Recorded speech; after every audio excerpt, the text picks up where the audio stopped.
Hi, welcome to Internet Sex Therapy. I'm Gigi Engle, and today we have a very interesting reader question that could definitely use a little internet sex therapy. The question is one of my favorites that I get pretty often, which is squirting pee?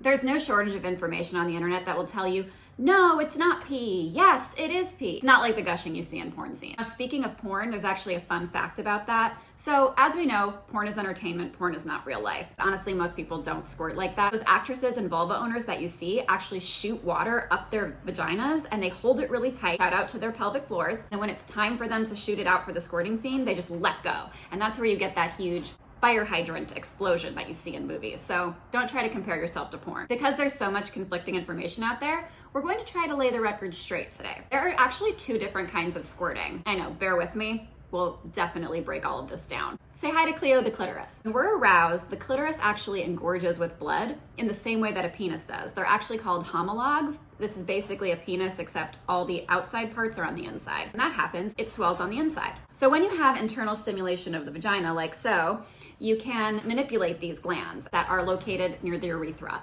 They are called the Skene's glands. And when this happens, they can release a fluid. Now this fluid isn't pee. This is more of like a small tablespoon of fluid. The second kind of squirting is an aftershock essentially, which is where you release fluid from the urethral sponge as a result of vaginal manipulation. The bladder and the urethral sponge actually sit on top of the structure because it's all basically stacked on top of each other. So when you have internal manipulation of the vagina, it can manipulate the urethral sponge as well. You can release fluid from the urethral sponge. When this happens, is there pee in it? Like, yeah, probably. The thing is, does it matter if it's pee? No, not really. What matters is if you had a pleasurable experience. Did you enjoy yourself? Because if you did, why does it really matter if it's pee? That's the real question.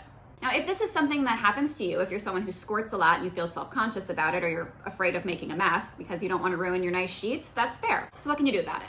Well, you can go to the store and get some simple puppy pads, which are pads that are designed to soak up pee. You can just put it down on the bed and go about your business, and then you don't have to worry about anything being a mess. Now, if this is something that happens to you all the time, and you're quite a big squirter and you want to invest in an actual waterproof blanket, there's some really great brands out there. They are a bit pricey, but you know, if that's the name of your game, then no shame in it. You can have both, you can have one or the other. It doesn't really matter as long as you had a good time, because pleasure is the measure and that's what really matters.